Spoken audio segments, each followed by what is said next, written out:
Hi friends, मैं नीरज कुमार यादव और आप लोगों के लिए लेकर आया हूँ कक्षा 12 का उत्तल पृष्ठ के लिए प्रकाश के अपवर्तन का सूत्र ज्ञात करना। कैसे ज्ञात करेंगे उत्तल पृष्ठ से प्रकाश के अपवर्तन का सूत्र? तो आप लोग पहले चित्र बनाना ध्यान रख लीजिए कि सबसे पहले क्या करना है। एक उत्तल पृष्ठ खींचेंगे इस तरह से। उत्तल पृष्ठ खींचने के बाद, उत्तल का मतलब होता है जिसका उभरा हुआ भाग से क्या हो रहा हो, प्रकाश के, लेकिन ये उत्तल पृष्ठ है, इससे दोनों प्रकार से किसी से कॉलई नहीं किया गया है। तो बस इधर से जब हम बिंदु ओ पर किसी वस्तु को रखे हैं तो ये पहले उत्तल पृष्ठ ले लिए, उसके बाद बिंदु ओ पर वस्तु को रख दिए। यहाँ से जब प्रकाश जाएगा तो ये अपवर्तित होगा। तो इधर है सघन माध्यम और इधर क्या है, विरल माध्यम। तो ये अभिलंब की ओर थोड़ा क्या हो जाएगा, झुक जाएगा। इसलिए ये जो रेखा है अभिलंब की ओर थोड़ा झुक जाएगी। अब देखिए, जो वक्रता केंद्र से प्रकाश किरणें जाती है, वक्रता केंद्र इसका इधर बनेगा, तो इसलिए जो वक्रता केंद्र से प्रकाश जाएगा वो वक्रता केंद्र से ही सीधे निकल जाएगा, सीधे एकदम निकल जाएगा। और जो ये जाएगा इधर, ये अभिलंब की ओर झुक जाएगा। देखिए फिर आगे देखते हैं कि आगे क्या होगा। फिर अभिलंब डालेंगे, इसके बाद ये दोनों किरणें हो गई, ये जा रही है तो ये थोड़ा अभिलंब कर झुक जाएगी और ये वक्रता केंद्र से ही जाएगी, यानी कि ये जो ध्रुव है, ध्रुव से होते हुए वक्रता केंद्र से सीधे निकल जाएगी। अब देखिए आगे आगे ये है कि जो यहाँ पर हम अभिलंब डालेंगे, अभिलंब डालते हैं हमेशा वक्रता केंद्र से। मैं आपको अवतल दर्पण में भी बताया हूँ। तो देखिए यहाँ से अभिलंब डाला गया है सीधे, तो अभिलंब जो रहता है वो सीधे रहता है। अब इसमें समझना है कि आई और आर क्या है। तो प्रतिबिंब वहीं पर बनता है जहाँ पर दो किरणें मिलती है। अब देखिए एक किरणें इधर जा रही है और दूसरी किरणें इधर जा रही है। क्या कभी ये मिल सकती है? कभी नहीं मिल सकती है। इसलिए हम इन दोनों किरणों को पीछे की तरफ बढ़ाएंगे, और जब दोनों को पीछे की तरफ बढ़ाएंगे तो ये किरणें आकर यहाँ पर मिल जाती है। इसलिए यहाँ पर आई प्रतिबिंब बनेगा। इतना क्लियर हो गया होगा। आगे चित्र में यह देखना है कि कोण, यानी कि कोण आई कौन होगा और कोण आर क्या, क्यों क्यों यही होगा। तो इसमें देखना ये है कि देखिए ये जो है यहाँ से ये जा रही है आपतित किरण। आपतित किरण और अभिलंब के बीच बने कोण को आपतन कोण कहते हैं। यानी कि ये पूरा कोण जो है ये आई है, पूरा कोण क्या है, आई है। और अपवर्तन कोण क्या कहलाता है कि परावर्तित किरण और अभिलंब के बीच, या अपवर्तित किरण और अभिलंब के बीच बने कोण को अपवर्तन कोण कहते हैं। तो अपवर्तित किरण माने ये है, ये अपवर्तित किरण है क्योंकि ये अपवर्तन हो गया, और अभिलंब के बीच यानी कि ये जो कोण हुआ वो क्या हो गया, आर हो गया। अब ध्यान दीजिएगा कि इस रेखा को हम लोग पीछे की तरफ बढ़ाए हैं, इसलिए कि ये और सीधे, यानी कि ये पूरा रेखा और फिर ये रेखा, ये दोनों शीर्षाभूमिक हो रहे हैं, इसलिए ये कोण आर होगा, तो ये भी कोण कितना हो जाएगा, आर हो जाएगा। यहाँ तक क्लियर हो गया होगा। अब इसमें देखिए OP का मान है -u। OP का मान कितना है, -u, यही ना OP है। ध्रुव से वस्तु की दूरी को u से दर्शाते हैं। u यहाँ पर किस में होगा, माइनस में होगा, इसलिए माइनस दर्शा गया। क्योंकि चतुर्थांश में आप जानते हैं कि ये चतुर्थांश मान लीजिए कि हो गया तो इधर हो जाता है पॉजिटिव, जीरो से इधर पॉजिटिव और इधर क्या होता है, निगेटिव, इसलिए इसको निगेटिव में दर्शाया गया। IP तो ये भी है, इसलिए माइनस भी लिखा गया है। CP तो C और P कहाँ है, C ये है और P ये है, तो ये धनात्मक होगा क्योंकि ये है ध्रुव यानी कि जीरो, तो इधर धनात्मक होगा, इसलिए लिखा गया है कैपिटल R और प्लस में लिखा गया है। AM देखिए A और ये है M, तो ऊपर की तरफ आप जानते हैं कि धनात्मक होगा है और नीचे की तरफ ऋणात्मक, तो ऊपर है इसलिए इसको धनात्मक में H लिखा गया है। यहाँ तक जब क्लियर हो गया होगा तो हम आगे बढ़ते हैं अपवर्तन के नियम से। अपवर्तन का सीधे नियम यही कहता है कि n बराबर होता है साइन आई बटा साइन आर। यदि आई और आर बहुत कम हो, तो मैं आप लोग को बताया था उसमें भी कि यदि आई और आर बहुत कम होगा तो साइन आई जो है वो आई के बराबर हो जाता है और साइन आर आर के बराबर हो जाता है। इसको आप लोग याद कर लीजिए, दिमाग में नोट कर लीजिए। या फिर tan आई होगा तो भी किसके बराबर हो जाएगा, आई के बराबर, कोई भी कोण हो। तो यहाँ पर जैसे कि आप लोग जान सकते हैं, देख सकते हैं, यहाँ पर मैं बता सकता हूँ यहाँ पर कि n बराबर जो होता है वो हो जाएगा साइन आई और बटा में साइन आर। तो जब ये साइन आई जो है, जैसे कि ऊपर में बताया कि साइन यदि अत्यंत छोटा हो तो साइन आई जो है वो किसके बराबर हो जाएगा, आई के बराबर हो जाएगा ना। तो अब ये जब साइन आई आई के बराबर हो गया तो n बराबर क्या, हम इसको नहीं लिख सकते हैं कि साइन आई के जगह पर आई, क्योंकि दोनों क्या हो गए हैं, बराबर हो गए हैं, और आर के जगह पर आर, तो वही यहाँ पर लिखा गया है। देखिए n बराबर आई बटा आर। अब आई बराबर एन आर। अब देखिए यहाँ से आई का मान जब हम निकालेंगे तो ये एन आर हो जाएगा, तिरछा तिरछी गुणा होगा तो क्या हो जाएगा, एन आर। तो इसलिए आई बराबर कितना हो जाएगा एन आर। इसी को मान लेगा समीकरण नंबर 1। इतना जब आपको आ गया तो आगे देखना है कि त्रिभुज ए ओ सी में, जैसे कि मैं आप लोगों के लिए एक और चित्र बनाया हूँ, वही सेम चित्र है, इसीलिए समझने के लिए, ताकि ऊपर नीचे करने में आपको समस्या होगी, पीछे करने में समस्या होगी, इसलिए हम देखेंगे कि त्रिभुज ए ओ सी में, त्रिभुज ए कौन है, ए ओ सी, ये पूरी बड़ी वाली त्रिभुज है, यही है ए ओ सी। अब त्रिभुज ए ओ सी में आप देख रहे हैं कि ये कोण आई जो है, यहाँ से पूरा कोण आई बन रहा है, तो ये कोण आई किसके किसके बराबर होता है, जैसे कि मैं अवतल वाले में भी आपको बताया था कि ये जो कोण आई है ये इस वाले कोण को छोड़कर शेष दो कोणों के योग के बराबर होता है। यानी कि यदि कोण आई बराबर लिखा जाए तो कोण अल्फा प्लस गामा हो जाएगा। यानी कि कोण आई बराबर लिखा जाएगा क्योंकि त्रिभुज हम लोग कौन सा लिए हैं, ये पूरी त्रिभुज, ये त्रिभुज लिया गया है। और जब ये त्रिभुज लिए हैं तो ये इसका बहिष्कोण बन रहा है, और बहिष्कोण शेष बचे दो अंतः कोणों के बराबर होता है उसके पास वाले कोण को छोड़कर, तो इसलिए लिखेंगे अल्फा प्लस गामा। तो वह यहाँ पर देखिए लिखा गया है त्रिभुज ए ओ सी में आई बराबर अल्फा प्लस गामा, ये गामा है। ठीक, अब आगे चलते हैं त्रिभुज ए आई सी में, त्रिभुज ए आई सी में, अब ए आई सी यहाँ पर देखिए, ये है आपका ए और ये आई और ये सी, यानी कि अब देखिए ये वाला त्रिभुज लिया जा रहा है, यहाँ से ये जो डॉट डॉट में दर्शाया हूँ ये त्रिभुज।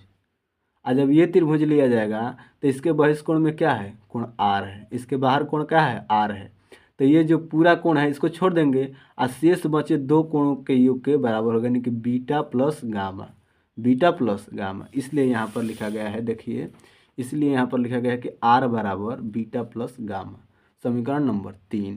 अब समीकरण 1, 2 और 3 से जब हम लेंगे, देखिए यहाँ पर दिया गया है कि समीकरण 1, 2 व 3 से, समीकरण 1, 2 और 3 से कहने का मतलब यह है, यहाँ पर मैं आपको बता सकता हूँ कि यहाँ पर 1 और 2 यानी कि आई और आर का मान, जैसे कि यहाँ पर निकाला गया, ये देखिए आई का मान है, दिखाई नहीं दे रहा, देखिए आप ठीक से दिखाई देगा, ये जो है आई बराबर एन आर है ना, और ये आई का मान है यहाँ पर, आई का मान, और ये है आर का मान, यानी कि जो आई और आर का मान है इसी को उठाकर समीकरण नंबर 1 में रख देना है, आई और आर के स्थान पर, तो वही यहाँ पर रखा जाएगा, डायरेक्ट रख दिया गया है। देखिए मैं यहाँ पर एक बार लिख दे रहा हूँ, यहाँ पर जो है, यहाँ पर क्या लिखना है, लिखेंगे वही आई बराबर एन आर, आई बराबर एन आर। ठीक, अब आई के जगह पर क्या है, तो आप देख सकते हैं कि आई के जगह पर ऊपर दिया गया है अल्फा प्लस गामा, वही लिखा गया है अल्फा प्लस गामा, एन वैसे ही रहेगा, और आर के जगह पर क्या है, आर के जगह पर आप देख सकते हैं बीटा प्लस गामा, तो वही लिख दिया गया बीटा प्लस गामा। इसको मान लेंगे समीकरण नंबर 4, अब कुछ भी नहीं करना है। इतना जब हो गया तो अब ज़्यादा नहीं है, बस अब यही लास्ट सीमा चल रहा है इसका। अब हम लोग सीधे क्या करेंगे कि समकोण त्रिभुज ए ओ एम और ए आई एम और ए सी एम में देखेंगे। चित्र आपके सामने है, देखिए यही चित्र है। अब आप लोगों को मैं बताया था कि tan अल्फा, यानी कि tan, जब भी tan के किसी भी कोण का मान निकालते हैं तो क्या होता है, लंब बटा आधार। अब देखिए त्रिभुज लेना है ए ओ एम, अब इसमें देखिए ए ओ एम कहाँ है, ये रहा ए, ये बिंदु ए हो गया, ओ और एम, यानी कि ये वाला समकोण त्रिभुज लिया जा रहा है, ये समकोण त्रिभुज लिया जा रहा है ना। तो इसमें यदि आपसे tan अल्फा बराबर पूछेगा तो लंब इसके लिए क्या होगा, एच, और बटा में कितना, ओ एम, तो वही लिखा गया है ए एम बटा में ओ एम, यानी एच बटा ओ एम। क्लियर हो गया होगा। अब tan बीटा बराबर निकालेंगे, लेकिन त्रिभुज कौन लेंगे, ए आई एम, त्रिभुज ए आई एम। देखिए ये रहा ए और ये रहा आई और ये एम, यानी कि ये पूरा पूरा बड़ा वाला त्रिभुज लिया जा रहा है, जो डॉट डॉट से दर्शाया गया था, ये यहाँ से ले करके और ये एम तक। तो जब ये लेंगे तो इसमें बीटा बराबर निकालेंगे, इसलिए tan बीटा बराबर क्या होगा, ए एम बटा में आई एम, ए एम बटा आई एम, जो देखिए लिखा गया है, ए एम नहीं लिखा गया है, तो एम का मान कितना है, यहाँ पर देख सकते हैं आप, एम का मान कितना है, एच, तो वही एच बटा आई एम, एच बटा आई एम लिखा गया। इसी तरह tan गामा बराबर लिखा गया है ए सी एम में, इसमें लेंगे ए सी एम, ए सी एम देखिए यहाँ पर ए सी एम, तो ए सी एम में जब tan गामा बराबर निकालेंगे तो इसमें भी क्या होगा, ए एम बटा सी एम, और एम का मान कितना है, एच, तो एच बटा सी एम, यानी कि देखिए यहाँ पर एच बटा सी एम। इतना जब क्लियर हो गया होगा तो अब कुछ भी नहीं करना है, अब केवल क्या करना है कि यदि अवतल पृष्ठ का द्वारक कम हो, अब ध्यान दीजिएगा यहाँ पर, यदि इसका द्वारक जो इतना ये द्वारक है ना, यदि अत्यंत छोटा हो जाए तो अत्यंत छोटा होगा तो क्या होगा, ये जो बिंदु है सीधे कहाँ आ जाएगा, पी पर आ जाएगा। सीधे कहाँ पर आ जाएगा, पी पर। यानी कि देखिए जैसे कि ये इतना छोटा हो गया, अब इसका द्वारक छोटा हो गया ना तो और नज़दीक आ गया, और जो द्वारक में छोटा किया तो और नज़दीक आ गया। मान ली कि इसके द्वारक अत्यंत छोटा हो तो यही हो गया उत्तर दर्पण, और भी छोटा हो तो इतना ही हो जाएगा। तो अब यहीं पर हो जाएगा क्या, ये भी यहीं पर आ जाएगा, एम भी यहीं पर आ जाएगा, अब पी तो पहले से था ही। तो वही हुआ कि जब अत्यंत छोटा करते जाएंगे तो ए कहाँ चला आएगा, पी पर, और एम भी कहाँ चला आएगा, पी पर।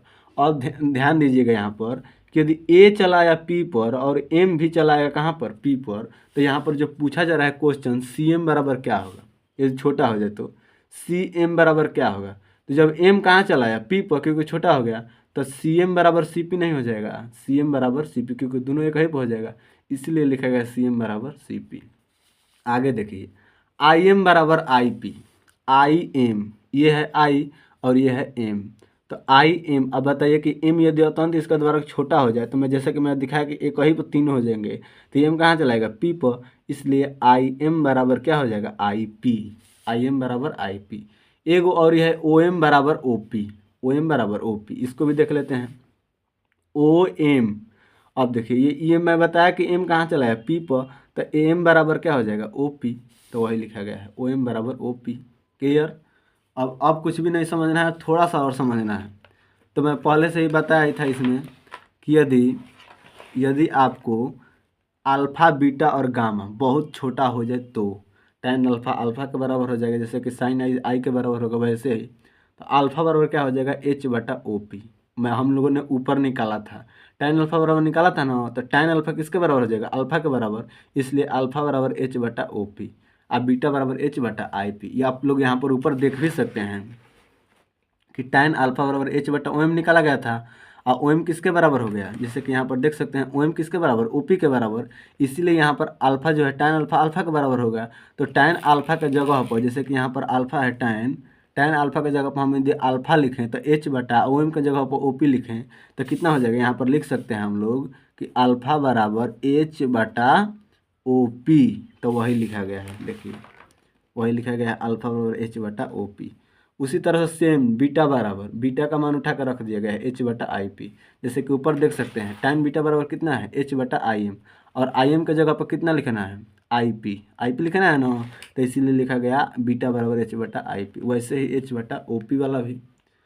आगे देखिए, अब आगे कुछ भी नहीं करना है, जैसे कि आप लोग यहाँ पर देख सकते हैं, जैसे कि मैं इसमें दिखाया था आप लोगों को कि ये जो ओ पी है, ओ पी, ये किसका मान है, माइनस के यू का मान है, जैसे कि पहले ही दिखाया गया था। यहीं से मान उठा के I P, O P, C P, M का सबका भर देना है। देखिए मैं आप लोग को लिख कर वहाँ पर दिखाता हूँ। लिख लेंगे यहाँ पर कि ओ पी बराबर माइनस के यू, और फिर आई पी बराबर माइनस के भी, और फिर सी पी बराबर आर, और ए एम बराबर एच। अब आइए वहाँ पर देखिए कैसे समझ में आएगा, कहीं भी दिक्कत नहीं होगा, थोड़ा सा भी दिक्कत नहीं आने दूंगा मैं, एकदम एक एक चैप्टर वाइज हम लोग देख रहे हैं। अब देखिए जैसे ही हम यहाँ पर देख रहे हैं, यहाँ पर देख रहे हैं ना कि क्या हो गया, एच बटा माइनस के यू लिखा गया है ना, एच बटा ओ पी, देखिए यहाँ पर ये एच बटा क्या लिखा गया है, ओ पी, और ये बीटा बराबर क्या लिखा गया है, एच बटा आई पी, और ये क्या लिखा गया है, गामा बराबर एच बटा ओ पी लिखा गया है ना। अब हम लोग ओ पी का मान भरेंगे, ओ पी आई पी लिखा गया है ना, तो देखिए यहाँ पर मान ओ पी का मान कितना है, माइनस के यू, तो वहीं यहाँ पर लिख दिया गया एच बटा माइनस के यू, और ये आई पी का मान कितना है, देखिए इसमें आई पी का मान कितना है, माइनस के भी, तो वही लिखा गया एच बटा माइनस के भी, और गामा एच बटा आर। अब देखिए आर का मान सी पी बराबर कितना है, आर, तो वही यहाँ पर गलती लिख दिए हैं, यहाँ पर सी पी होगा, तो इसलिए सी पी का मान कितना होगा, एच बटा आर, एच बटा आर। अब क्लियर हो गया होगा यहाँ तक। अब इन सभी मानों को अल्फा बीटा और गामा जो भी निकाला गया, इन सारे मानों को समीकरण नंबर किस में रख दिया जाएगा, 4 में। जैसा कि समीकरण नंबर 4 हम लोग यहाँ पर बनाए थे, देखिए आपके सामने दिखाई देगा, ये है आपका अल्फा प्लस गामा बराबर N into beta plus gamma. तो वो यहाँ पर मैं लिख भी दे रहा हूँ, यहाँ पर क्या लिखना है, कुछ भी नहीं लिखना है, बस वही वाला उस समीकरण 4 से मान भर दिया गया। अब उस समीकरण 4 से मान कैसे भरा गया है वो भी देख लीजिए। देखिए समीकरण 4 से अल्फा प्लस गामा, यह है समीकरण 4, यही समीकरण 4 है। जो हम लोग पीछे देखें। अल्फा प्लस गामा बराबर N into beta plus gamma. Alpha का मान कितना है ऊपर देखिए, एच बटा माइनस के यू, अल्फा का जगह पर रख दिया गया। गामा का मान कितना है एच बटा आर, एच बटा आर रख दिया गया। एन आई इंटू बीटा का मान कितना है एच बटा माइनस के भी, तो वही एच बटा माइनस के भी रख दिया गया। गामा का मान कितना है फिर से देखेंगे एच बटा आर, तो वही एच बटा आर रख दिया गया। अब देखिए सब में एच दिखाई दे रहा है ना, तो एच कॉमन कर लेंगे इधर से भी। यहाँ पर क्या बचेगा 1/r, प्लस में है तो इसको पहले लिखा जा सकता है, और ये माइनस में था तो इसलिए माइनस लगा के इसके बाद में लिख दिया गया। क्लियर। अब इसमें से भी जब हम लोग एच कॉमन करेंगे तो एन तो पहले से था और एच कॉमन कर लिए, तो यहाँ पर 1/r प्लस में था तो इसलिए इसको पहले, 1/v माइनस में था तो इसको बाद में लिख दिया गया। क्लियर। अब देखिए 1/r और माइनस के 1/u, ये तो इसमें बचा क्योंकि एच से एच क्या हो गया कट गया, तो 1/r माइनस 1/u बराबर एन से क्या किया गया दोनों में गुणा कर दिया गया, तो n/r माइनस n/v। अब कुछ भी नहीं करना है, करना क्या है कि r को एक तरफ कर कर और एलसीएम ले लेंगे, क्योंकि r में दोनों में हर सेम है। देखिए जब हर सेम है तो इसमें भी r है यहाँ पर और यहाँ पर भी r है ना। अब दोनों r को एक तरफ लाएंगे, जब दोनों r को एक तरफ लाएंगे तो ये भी प्लस में था और ये किस में हो जाएगा माइनस में हो जाएगा ना। या फिर आप इसको उधर भी लेकर जा सकते हैं। यहाँ से मैं आप लोगों को कैलकुलेशन कर दे रहा हूँ, देखिए थोड़ा सा इस पर देख लीजिए, बढ़िया से समझ में आ जाएगा। क्या है ये कि हम लोग लिख ले रहे हैं कि 1/r तक तो हम लोग कर लिए थे, 1/r माइनस के 1/u, यहाँ तक तो क्लियर था क्योंकि एच से एच कट गया, बराबर n बटा में r, गुणा भी कर लिए थे, और माइनस के n बटा में v, यही ना है। अब देखिए यहाँ से करना ये है कि ये है आपका u।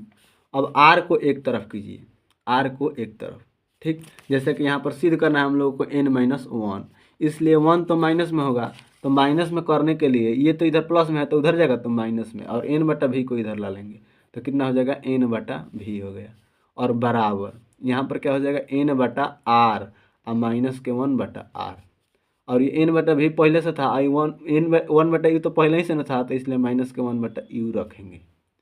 क्लियर। यहाँ तक जब क्लियर हो गया होगा तो इधर r तो एलसीएम हो जाएगा, इधर लिख लेंगे n/v माइनस के 1/u इक्वल टू r, जब एलसीएम होगा तो r एलसीएम हो गया और r से r में भाग देंगे r ही होगा n और माइनस के 1, यानी n-1/r। यही हम लोग को सिद्ध करना था, इसको पहले लिख सकते हो कि n-1/r बराबर n बटा में v माइनस के 1/u।